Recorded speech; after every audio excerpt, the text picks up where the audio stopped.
Sebelum melanjutkan, jangan lupa subscribe dulu. Terima kasih. Bab 22, Kiki sebenarnya sangat busuk. Tetap saja, harus dikatakan bahwa skema kecil Mutang Sue efektif. Setiap teman sekelas sekarang tidak terlalu merasa tidak nyaman terhadapnya. Kesan buruk mereka terhadapnya kemarin terhapus. Beberapa bahkan sedang berbicara dengannya sekarang. Dalam pikiran Mutang Sue, Mukiki membutuhkan 4 bulan penuh sebelum menjadi bagian dari kelas. Di sisi lain, dia hanya membutuhkan 4 hari. Dan jika saat itu tiba, dia pasti akan mengisolasi Mukiki dari siswa lainnya. Namun, Mukiki tahu apa yang dia rencanakan.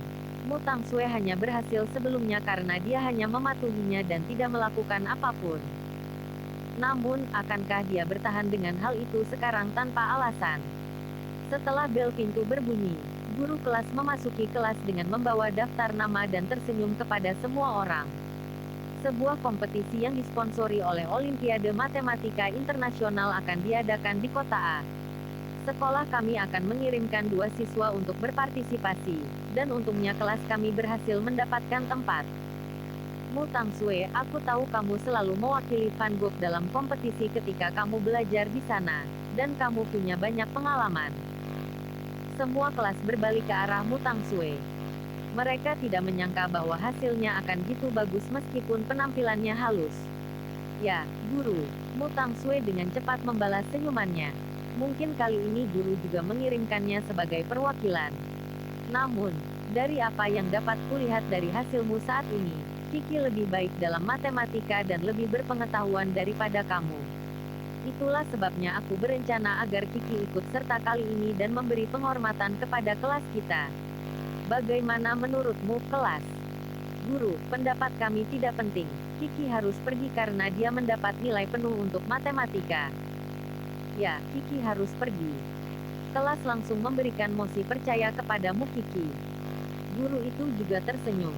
Kalau gitu sudah diputuskan. Kiki, lakukan yang terbaik. Dimengerti, guru. Nilai luar biasa Mukiki membuatnya percaya diri, yang juga merupakan cara untuk mendapatkan teman di sekolah.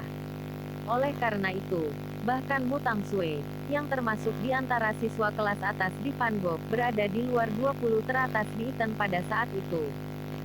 Mutang Sue tentu merasa cemburu saat melihat Mukiki dihormati dan membuat iri kelas. Di masa lalu, nilai Mukiki sangat rendah. Dia tidak menyangka kondisinya akan membaik gitu cepat hanya dalam waktu 4 bulan. Salah satu teman sekelas mereka berbisik kepada Mutang Sue saat itu. Apakah Mukiki sudah gitu hebat di Van Gogh? Mutang Sue menyeringai namun tidak menjawab karena Mukiki adalah bebek buruk rupa dalam lukisan Van Gogh. Sekarang setelah dia pikirkan lagi, saat Mukiki pergi mengikuti kompetisi, dia akan punya kesempatan bagus untuk membawa teman-teman sekelasnya ke sisinya. Dan ketika Mukiki kembali setelah 2 hari, dia akan menunggu hadiah besar. Mukiki bersiap meninggalkan sekolah setelah bel berbunyi, tapi dia disuruh menemui guru di ruang staf. Kiki, berikan yang terbaik di kompetisi di kota A besok. Ya, guru, tapi apakah ada hal lain yang ingin Anda sampaikan kepada saya? Mukiki berkata, memahami maksud guru itu. Lakukan yang terbaik, aku akan mendukungmu di sekolah. Dipahami, Mukiki mengangguk sambil tersenyum. Apapun yang diperhatikan atau dilihat gurunya, Mukiki sangat yakin bahwa gurunya sekarang sepenuhnya berada di pihaknya. Setidaknya, tidak semua orang bisa dibeli dengan rencana Mutang Sue. Sesampainya di rumah, Mukiki memberitahu Sujikei tentang keikutsertaan dalam kompetisi matematika. Bibinya tentu saja berbahagia untuknya. Kiki, kamu benar-benar hebat. Namun, Mukiki tahu bahwa Mutang Sue akan mencoba sesuatu saat dia jauh dari Iten. Di malam hari, saat Mukiki sedang mengemasi barang bawaannya, matanya terpaku pada ponselnya.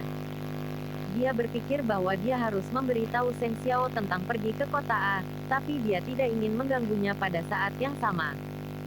Keesokan paginya, Mukiki meletakkan tasnya di dalam mobil Olin. Sayangnya, dia tidak bisa bertemu Seng Xiao seperti yang diharapkannya. Apakah kamu baik-baik saja jika sendirian di kota A? Mukiki menggelengkan kepalanya ketika Su Zipei menanyakan kabarnya. Aku akan baik-baik saja, Bibi Zipei. Kalau gitu, pulanglah secepatnya. Ketika Mukiki berbalik untuk masuk ke mobil Olin, dia meliriknya dari kaca spion. Nona Kiki, apakah Anda menunggu Tuan Muda? Tidak. Dia selalu terburu-buru, dan dia melakukan banyak hal tanpa pola. Anda tidak perlu menunggunya. Cukup beritahu dia jika terjadi sesuatu, buat janji temu. Mendengar perkataan itu, Mukiki menunduk menatap ponsel di telapak tangannya.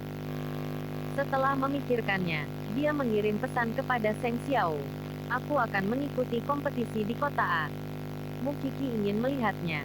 Bahkan jika dia tidak bisa, dia akan merasa tenang hanya dengan mendengar suaranya. Dan seperti yang dia duga, Seng Xiao meneleponnya tepat setelah dia mengiriminya pesan. Kenapa kamu tidak memberitahuku kemarin?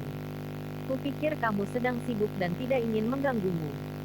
Di mana kamu akan menginap malam ini?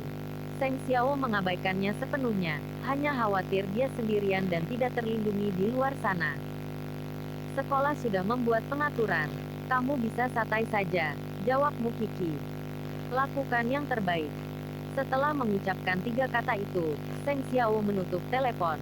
Mukiki dapat mendengar bahwa dia sedang mengadakan rapat di ujung sana. Tetap saja, dia jauh lebih tenang setelah mendengar suaranya.